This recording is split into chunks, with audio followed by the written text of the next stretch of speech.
குருவே சரணம். நான் ரிஷபானந்தர் சுவாமியின் வழியில் சென்றதால் எனக்கு 90% இருந்தது இப்பொழுது 50% வரைக்கும் நல்ல தெளிவு கிடைத்துள்ளது.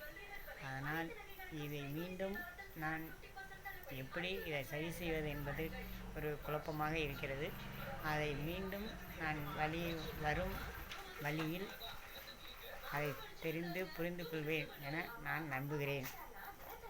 நான் பரசுராம சேத்திரத்தில் திதி தர்ப்பணம் கொடுத்தேன். அதன் மூலம் எனக்கு 30% குறைவு ஏற்பட்டுள்ளது, நல்ல தெளிவு கிடைத்தது. பிறகு மாவூற்று வேலப்பர் கோவிலுக்கு சில பரிகாரம் செய்தேன். அதற்கும் சில நல்ல இது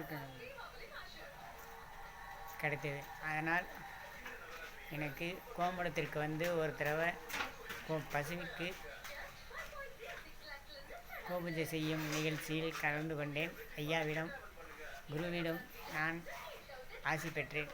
அதற்கும் ஒரு மதிப்பு கிடைத்தது. அதனால் எனக்கு நல்ல ஒரு தருணம். அந்த தருணத்தில் நான் கலந்து கொண்டதற்கு மிக்க மகிழ்ச்சி அடைகிறேன். இனிய பிறந்தநாள் வாழ்த்துக்கள். எங்களது மனமார்ந்த வாழ்த்துக்களையும் தெரிவித்துக் கொள்கிறோம். நன்றி குருவே. குருவே சரணம். இதை ஏற்படுத்தி கொடுத்த வாட்ஸ்அப் குழு நண்பர்களுக்கு எனது மனமார்ந்த நன்றி. குருவே சரணம்.